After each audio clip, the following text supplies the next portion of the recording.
lizard people. Deep under the ice of Antarctica. 9-acre rooms, whole walls, 40 feet high, completely covered with symbols, the exact same symbols that are carved in that basalt in Antarctica. They have seen photographs that we have taken on Mars, and they have seen photographs that have been taken on the moon. And they say all of the symbols match. We're not dealing at all with anything human. Welcome back to the channel. I got some trippy ones for you today. Let's get diving.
There have always been malfunctions and delays when it comes to the airport. We can all attest to that, especially going through TSA and the number of airlines that does not reimburse you or offer you anything in return.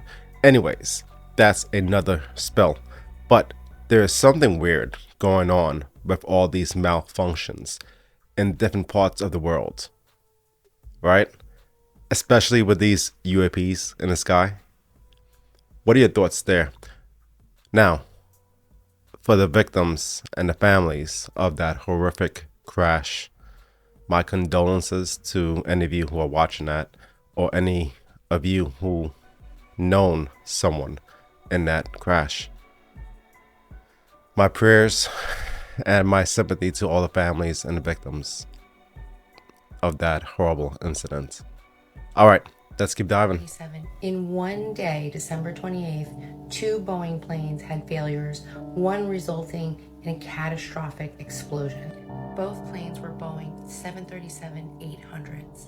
The KLM flight experienced hydraulic failure shortly after taking off and had to make an emergency landing in the grass.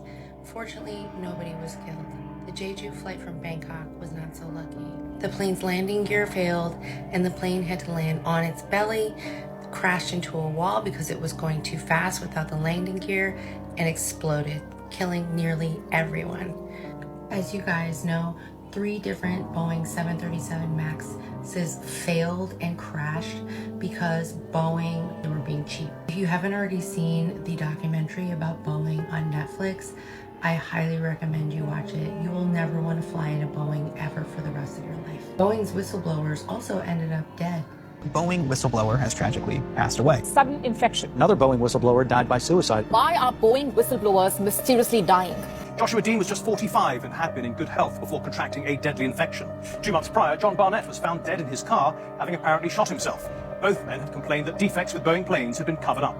The third whistleblower, Sam Salihpour, wept in front of Congress as he told them he'd received death threats. To save money, Boeing took all these parts that had been basically discarded because they were damaged and they had problems, and then they took all those parts and they installed all those damaged, messed up, ineffective parts into planes.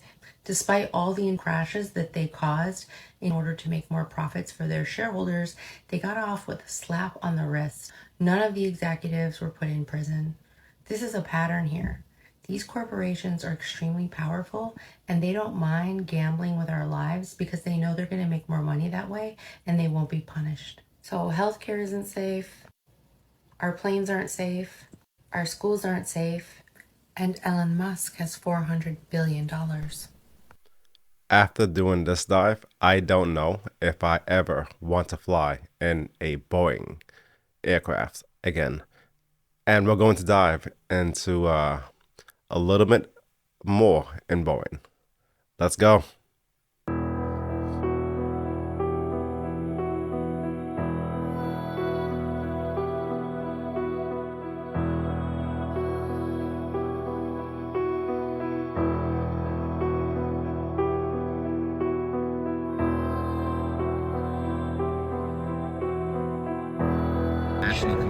So thank you so much for your patience. If you so American kindly Airlines grab computers your are belongings down. and your We're boarding deplaning. pass and deplane back up Breaking to the news. boarding area. I think this is a national computer failure. American Airlines computers are down. We're getting off of the plane. A survivor of Azerbaijan Airlines flight J28243 took this video before it crashed. The plane went down near the city of Aktau in Kazakhstan, killing 38 on board. The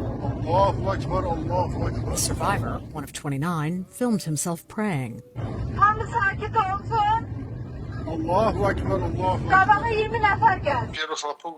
When the first bang happened, I looked around, quickly assessed the situation, and thought that the plane was going to fall apart. A couple more seconds passed, but it didn't fall apart. Another minute passed, not even a minute. A few more seconds passed, but it didn't fall apart. I thought that I should start praying now. I started saying words. I started to remember the Almighty. I thought that those were probably my last words, so I thought I needed to get ready for a meeting with the Almighty.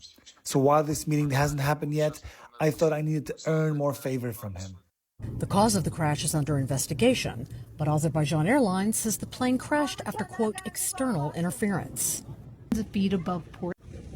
Yes, we are emergency. We are depressurized. This was the view from the cabin thousands of feet above Portland.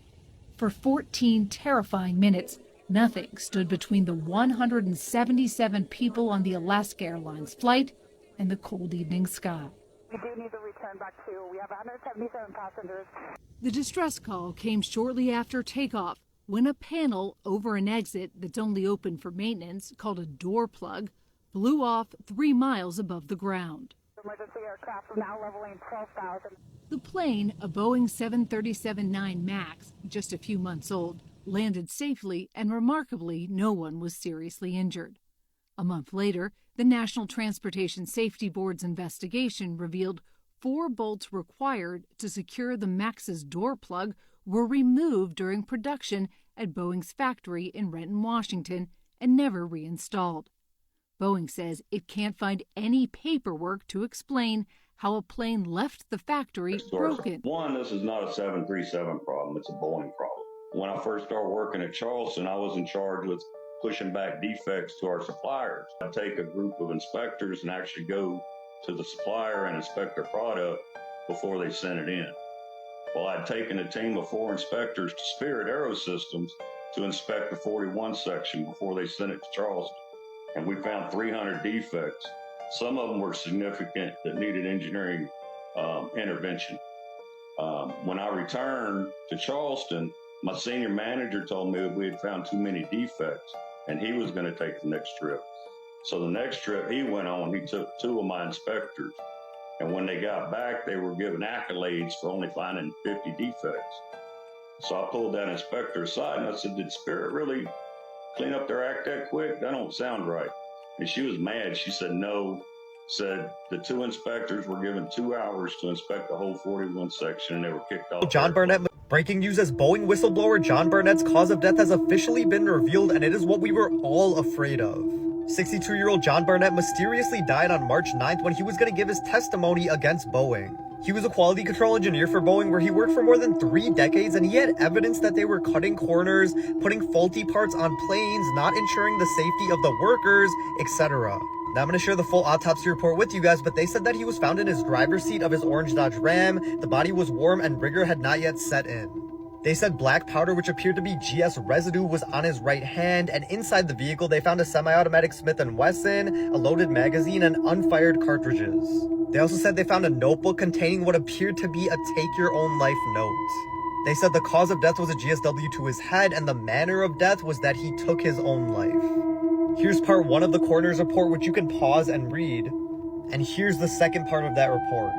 And the police department said they're closing the investigation on his death because it was determined that he took his own life. Rest in peace to John Barnett, and let me know what you guys think about this.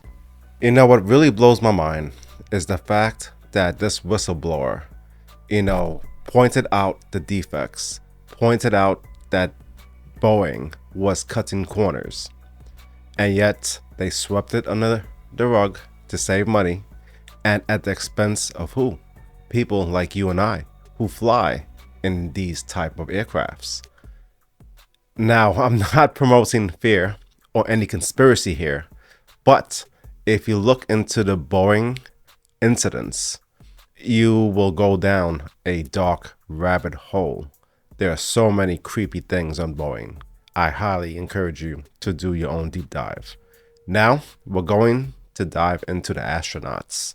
I haven't been following their story, but TikTok was scrolling and I found some interesting clips I wanted to show y'all.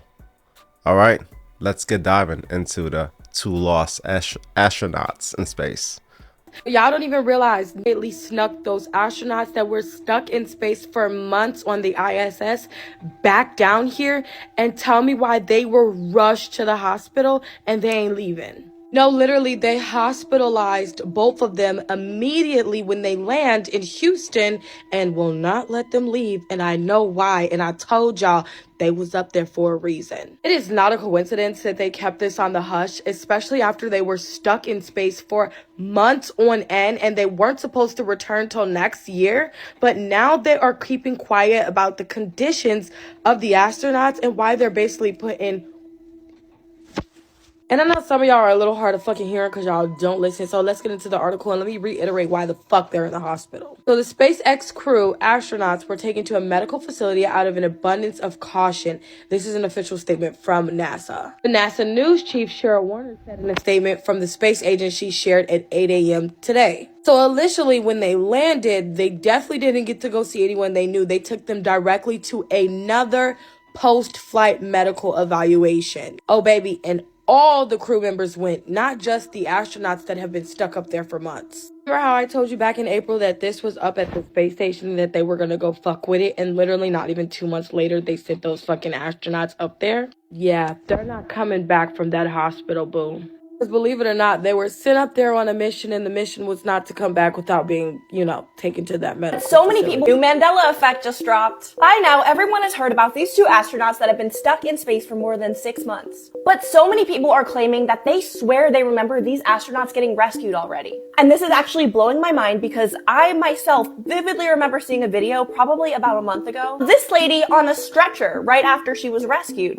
And I remember the video saying something along the lines of she was being taken to a hospital because her health had deteriorated from being in space for so long. Apparently that never happened because they're still up there. Side note, how do they get Santa hats if they've been up there since spring? I have searched the internet for this video that I vividly remember seeing and I can't find any trace of it. I did do some research because this totally has me freaked out. And people are saying that it's possible we're confusing these astronauts with a different crew that came back in October. But I remember this woman's face in the video. It was her. I remember this so vividly and apparently it just never happened. They're still up there. I don't know. I feel like I'm losing my mind. Let me know what you remember. How many of y'all remember what this lady is saying?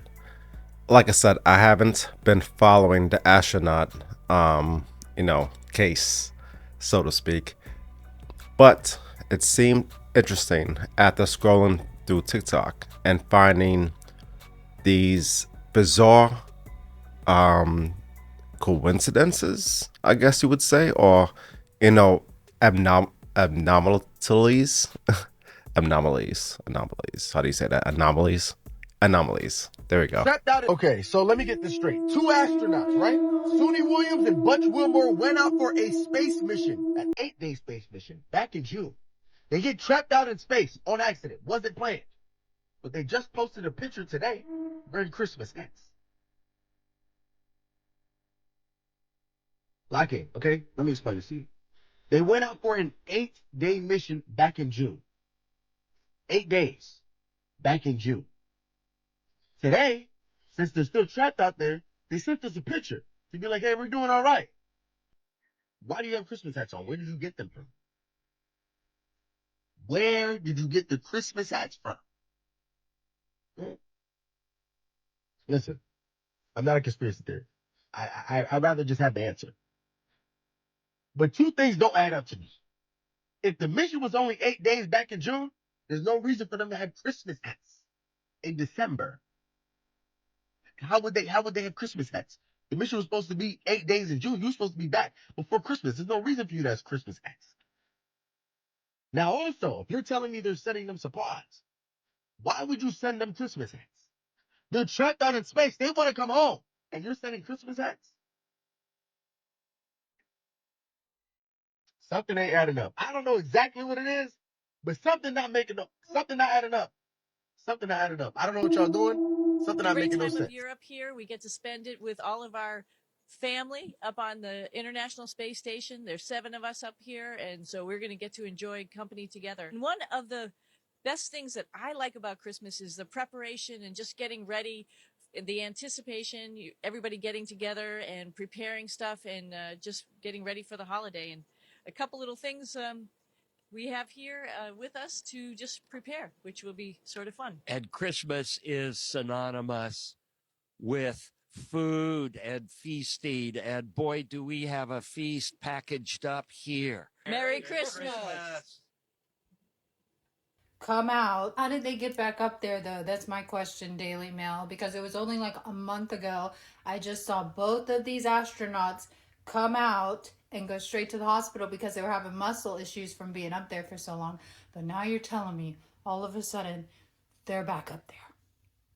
Wearing a Santa hat is crazy. There's a strange noise coming through the speaker here. I don't know what's making it, but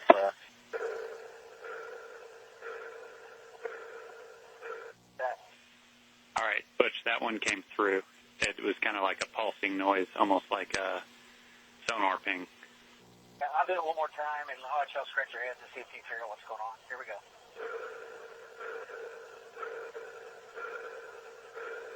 All right, over to you. Tell us if you figure it out. Yep, good recording. Thanks, Butch. We will pass it on to the team and let you know what we find. I don't know about you, but that sounds like the beginning of an Alien Predator movie. Alright, so we're going to dive into NASA right now. Grab your tinfoil hats. Let's get diving. Ours. NASA just discovered a parallel universe next to ours that runs backwards in time. What the did you just say to me? Yeah, so they discovered it in Antarctica, and they have an antenna that scans cosmic particles, and they discovered that they're running backwards in this specific place. What the heck are cosmic particles? Cosmic particles usually travel downwards from space, like they come down, but these were coming up from the Earth. These cosmic particles were coming up from the Earth. So basically that is completely against all physics that we know of. Dr. Gorham from the University of Hawaii is the main researcher, and he said that he theorizes that these particles are just transforming to bypass Earth's dense matter. Okay, I don't understand science, so you gotta explain it to me differently than that. Basically, there's something very different about this area of Antarctica, and they don't know what it is, but the particles are definitely reacting in a way that are completely opposing what we know about modern physics, and they're trying to figure it out because they're witnessing it happening over and over again. Okay, but does he know how this would have happened? His most straightforward explanation theory is that when the Big Bang happened, it created 2 universes where one is opposite of ours, and everyone in the anti-universe might think that we are the ones that are in reverse. So there could be a totally other civilization living our life backwards. Are we there? At this point it's still a theory because they can't say for sure that there's a multiverse. However, they don't know what else it is. This is one of the possibilities. I mean, that's true. We don't really know that much, so there could be another explanation that we just don't know yet. So I haven't really dove down that parallel universe thing in Antarctica. However, This is the second person that I have found that has been talking about the Antarctica thing. We're going to do a little dive into Antarctica, but we're going to finish out doing NASA. All right, let's go. I had a secret clearance.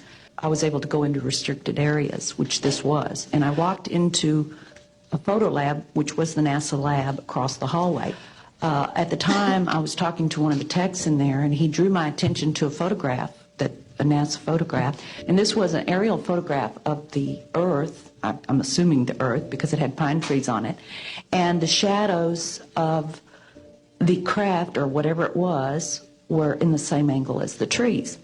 And by its very nature, UFO, and I wanted to clarify that to a gentleman that was talking to me, means unidentified. So I did not know what this was. But I realized at this point that it's very secret, that it was kept secret, because I asked him, what are you going to do with this piece of information? And he said, we always airbrush these out before we sell them to the public. After that, I decided I would ask questions to other people. A guard told me that he was asked to burn some photographs and not to look at them. And there was another guard guarding him, who was in green fatigues, watching him burn the photographs. And he said he was too tempted. He looked at one, and it was a picture of a UFO. And he was very descriptive. I can go into that later with anyone. He immediately was hit in the head, and he had a big gash in his forehead. He was knocked out, and he was terrified. So he would have to be protected. So I do want to let you know that I worked out there for a number of years, and I ran into this. So it's not something everyone knows that works out there for a long time. My boss didn't know about it. Some people that sat right next to me didn't know about it. It's very strange, because I don't know how they can do it, but they can let some people know about it and then others not. I'm willing to testify before Congress that what I'm saying is true, and thank you very much. This NASA scientist was arrested for locking himself to a Chase bank. We've been trying to warn you guys for so many decades. Now we're heading towards a catastrophe. And we've been being ignored. The scientists in the world have been being ignored. And it's gotta stop. We're gonna lose everything. About 20 minutes from now, they will start to commence around. Standing up for the planet is far, far too important to leave out. Peter Kalmus works exclusively on climate science with a team at NASA. He joined a coalition of more than 1,000 scientists called the Scientists' Rebellion, who organized dozens of actions worldwide. I've been trying other ways to get through to the public for 16 years, and none of it worked. I think it's worth the risk to our careers to try to wake up the public to what's happening on our planet. We're not lying, we're not exaggerating. This is so bad, everyone, that we're willing to take this risk. I was very kind of emotional, and I was thinking about my sons and about the future of life on Earth. Scientists' Rebellion targeted Chase Bank in some of its protests because it's invested more money into fossil fuels than any other bank. When we say, and that brings me to NASA, because I fell down a dark hole looking into the origins of NASA, and I'm not kidding when I say they are satanic. It's like, it's not like, I think people say sometimes when we say, oh, it's satanic, like we mean this in sort of a light way, but it's no, like they were doing satanic chants as they established the Apollo program. This guy, Jack Parsons, was following a dark art known as the Lima, Aleister Crowley, sex cults. It's very, very dark. And I know that following the Korean War, because I've looked into MK Ultra, you had people in the military that came back and were saying that it was the first time that we had engaged in biological warfare and spraying the population. And a lot of people now wonder, and you hear people say that the sky doesn't look the same as it looks when I grew up, and we don't really know what NASA does. We just know, well, we went to the moon, so it's okay that they're taking billions and billions of dollars because we 1969, we went to the moon. Yeah.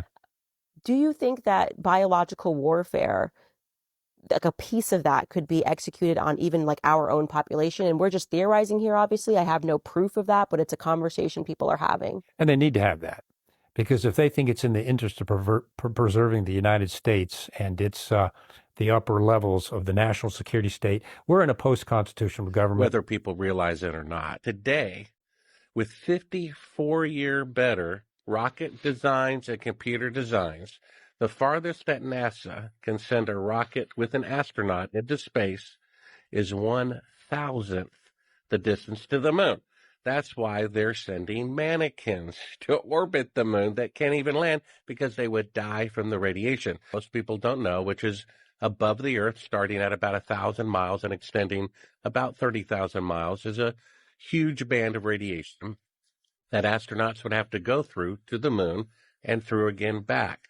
The technology for an astronaut to go through it to the moon and back and survive has yet to be invented. They had 1/8 of an inch of aluminum. Now, when you get a dental x-ray, they use 1/4 inch lead.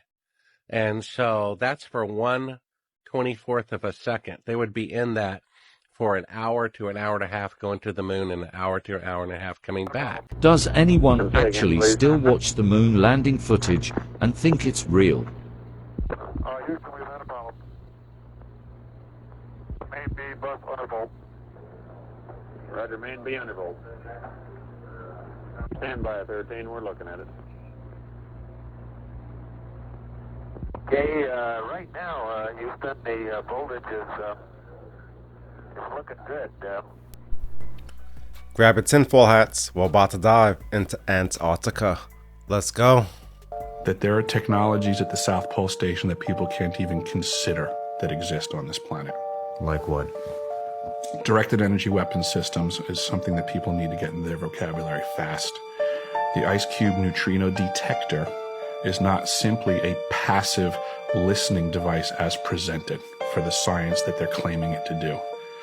It also has the capacity to transmit. There are embedded in the ice what are called digital optical modules, DOMs. They're about the size of a basketball. The array embedded in the ice is 1 kilometer by 1 kilometer by 1 kilometer. It is the world's largest telescope.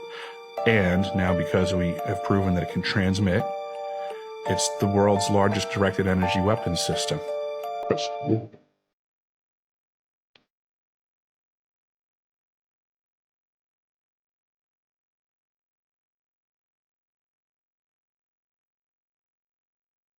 On land, there's going to be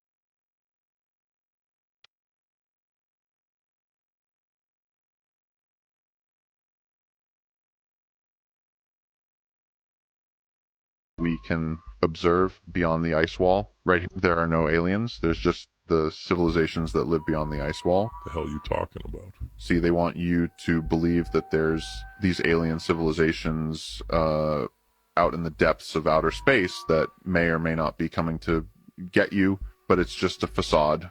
The reality is that there are simply civilizations beyond what we can observe beyond the ice wall right here on planet Earth, but just in regions we have been kept from seeing, kept from knowing about. These civilizations beyond the ice wall, as you could imagine, have technology far beyond what we can fathom, and so when they fly above us in their inconceivably advanced ships, we kind of misconstrue it with the idea of quote-unquote aliens from space, when in reality it's just advanced civilizations from Earth. But of course, the oligarchs want you to be scared and have this fear of the great unknown, and so they peddle this narrative about outer space and alien encounter theories. Whole time all of these other advanced beings are right here on Earth. Antarctica. Things I find most striking is the presence of Antarctica on ancient maps, because we didn't discover it until 1820, and yet it's on maps drawn in the 1500s with great detail, which again were based on much older source maps that have now been lost to us. The astonishing thing is the so-called Pinkerton world map. It just shows a hole where Antarctica is. A Wolsey-Wooler world map drawn in 1530 or thereabouts, you find Antarctica is present. Gerontius Phineas map. That map shows Antarctica exactly where it should be. There's Antarctica at the tip of South America, just south of South Africa. And what did they call it back then? Well, they call it the Southern Land.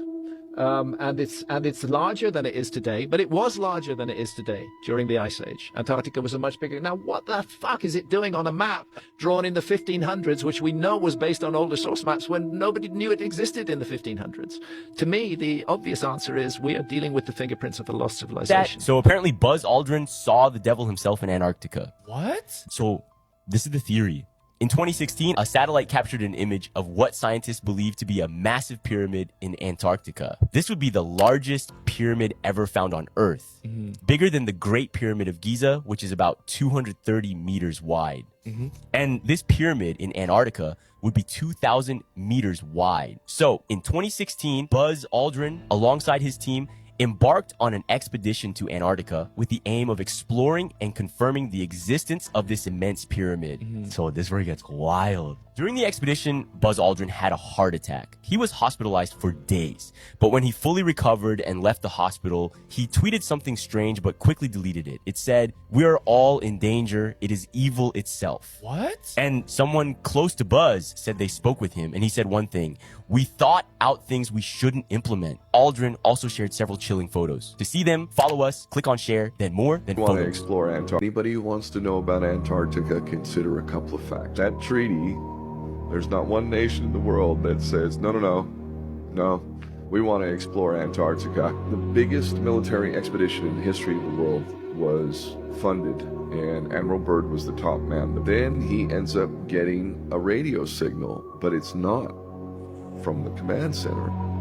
It is from an unidentified being. He also ends up seeing two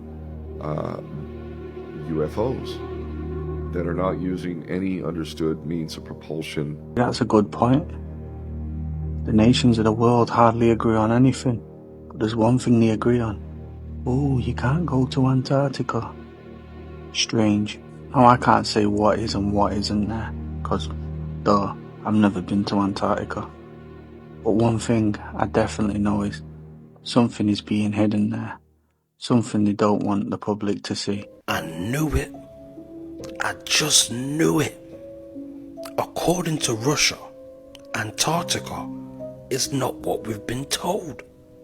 All my days. So they're saying a group of scientists stumbled upon a creature called Organism 46B. This creature is extremely dangerous since it paralyzes the prey with venom and then tears it into pieces. This creature motivates conspirators to believe in the existence of unimaginable monsters lurking in the depths of this gigantic and unknown continent. The creature was taken to a laboratory for further investigation, and it looks like an octopus with 14 arms. Unfortunately, one of the members of the crew was eliminated by the monstrosity. At the moment, scientists are studying the potential of the venom it produces. We don't know much more about what's going on in Antarctica, but one thing for certain, there are many secrets that we still don't know. We're not dealing at all with anything human. We are dealing with ancient extraterrestrial interactions with this planet going back probably millions of years, and this is another important part. In my own work have been whistleblowers that have been coming from a variety of directions, but the two most significant have been U.S. Navy SEALs.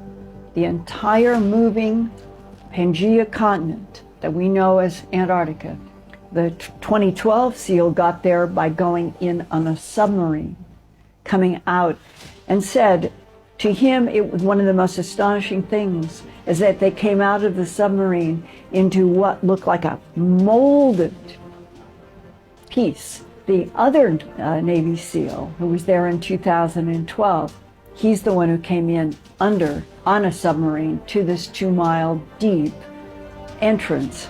And he said that it was astonishing that as they come out, most submarines, if they're that deep, there has to be some sort of a decompression airlock thing. And he said the whole structure, they came in on the submarine, and when they move, the walls move with you with light, that the temperature stays between 68 and 72 degrees Fahrenheit, that they have looked for the energy source. They cannot find anything that has wires. There's nothing that we would recognize, and yet, if it is 33 to 34 million years old, it is still sustaining a structural integrity with pressure. You have light that is moving with you. You have this even temperature. You're looking up at ceilings and there is no structure that is going up. And they are maybe 33 to 34 million years old.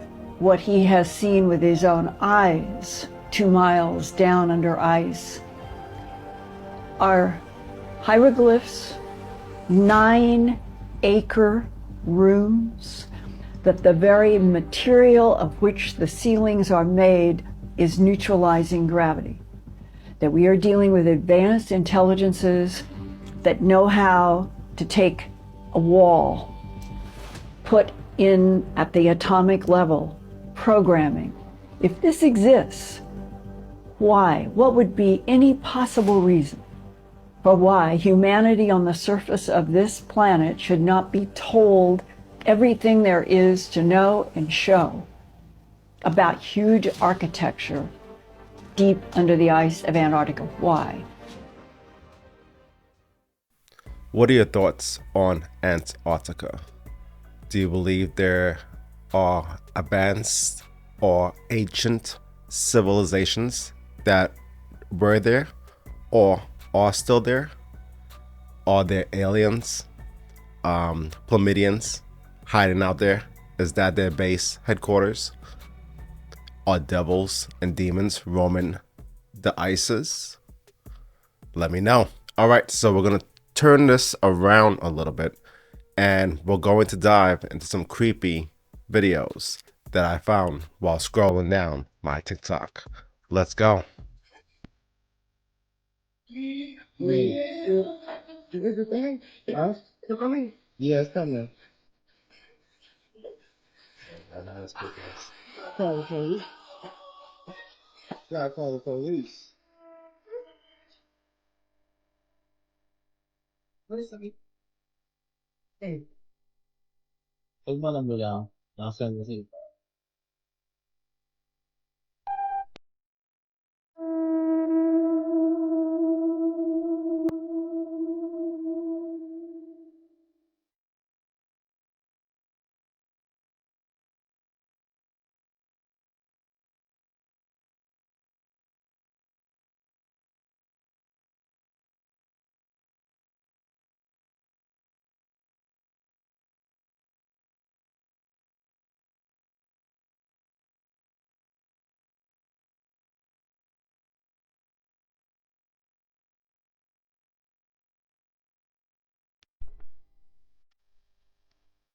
Yeah, I saw that. Immediately, like, go in the other direction. I didn't buy nothing from that person.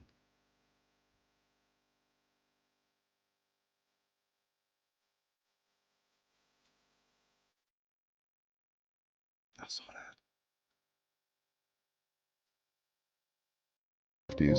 This cursed family took the lives of over 1,000 people. This is the true story of Wrong Turn. In the 1950s, in the small town of Ravens Hollow, Ohio, there was a family called the Crow family. The Crows lived in an old house on the edge of Ravenwood Forest. People in town hated them because of their looks, saying they were strange and didn't belong. One night, the townspeople set fire to their house, thinking they were getting rid of a curse, but the Crow family survived. They disappeared into the forest, angry and broken. From that day on, they swore revenge. Years later, people began to vanish near Ravenwood Forest. Hikers, travelers, even townsfolk. Survivors say the Crows hunt and eat people as payback for what the town did to them. They hunt anyone who enters the forest, setting deadly traps, pits lined with spikes, hidden bear traps, and hanging wire nooses. They laugh when they hunt, and they drag their victims underground to eat them. The only thing they leave behind is a bloody crow feather. In the 1980s, a girl named Emily escaped after her friends disappeared while camping. She said the crows whispered as they chased her,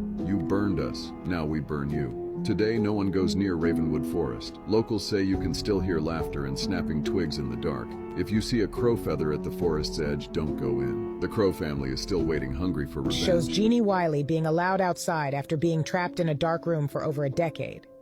Jeannie was a victim of severe abuse, neglect, and social isolation. When she was approximately 20 months old, her father began keeping her in a locked room. During this period, he almost always strapped her to a child's toilet or bound her in a crib with her arms and legs immobilized, forbade anyone from interacting with her, provided her with almost no stimulation of any kind, and left her severely malnourished. Clark Wiley, Jeannie's brutal dad, turned into a cruel psychopath after his mom was killed in a hit-and-run accident by a drunk driver. From that moment on, Wiley kept a private life and made sure the family house was always dark with the curtains closed and doors bolted shut. Irene Wiley, the mother of Jeannie, also lived in the disturbed house. She suffered with very bad cataracts and was controlled by Clark out of fear. The couple had 4 children, but only 2 barely survived. The first 2 died as babies, one alone in a cold garage and the other through birth complications. Jeannie was 13 years old when she was finally discovered by authorities. Her father, Clark Wiley, shot himself at 70 just before he was due in court for child abuse after getting arrested, leaving behind a note which simply read, "The world will never understand." At 18, Jeannie moved back into the house she was abused in with her mother. Braylon? Braylon? What's happening with your car?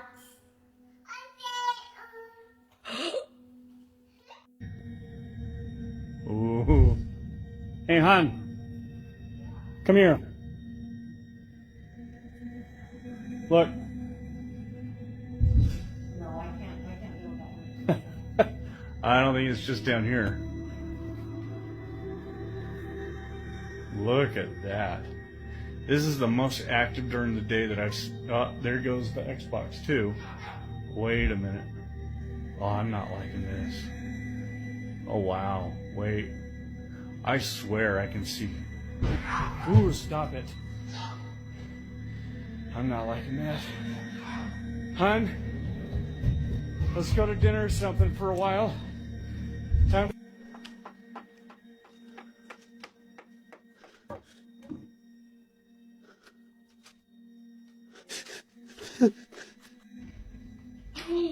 Shut up.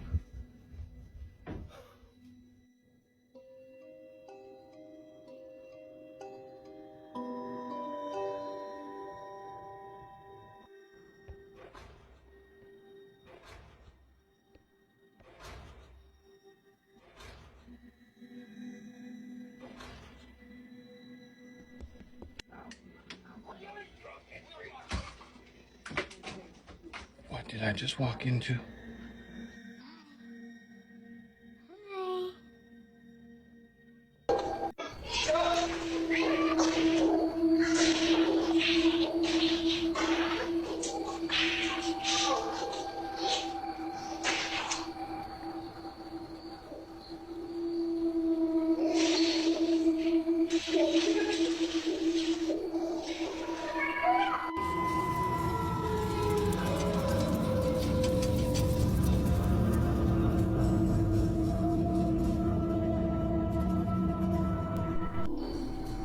Yo, what would you do if you saw those lines? What the hell is that? Oh shit.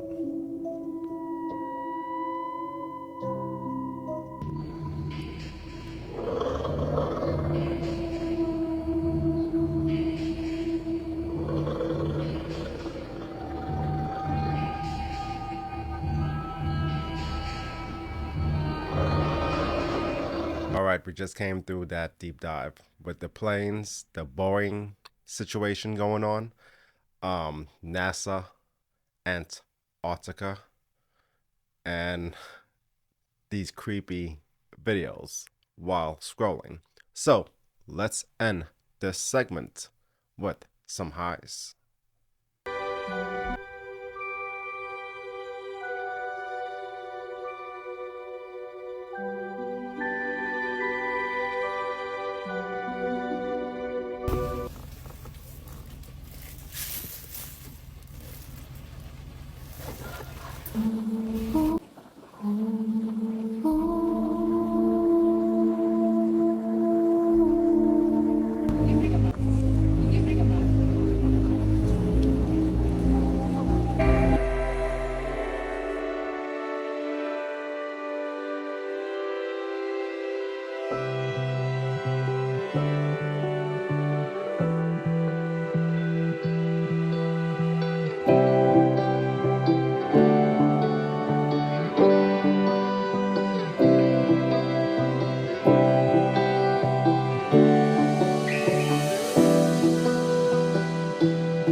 I saved this clip for last.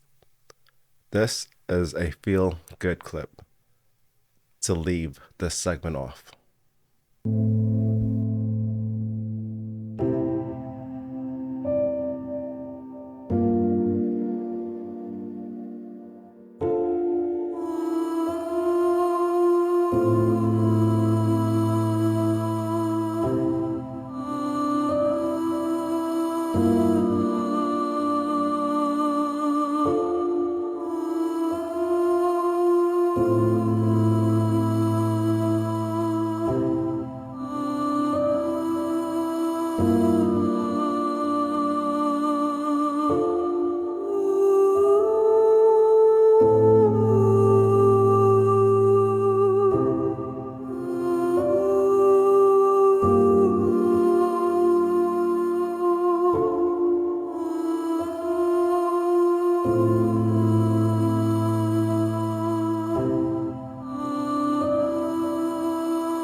All right, that wraps up another one for the HFC podcast. Thank you for being here with me today as we do these deep dives.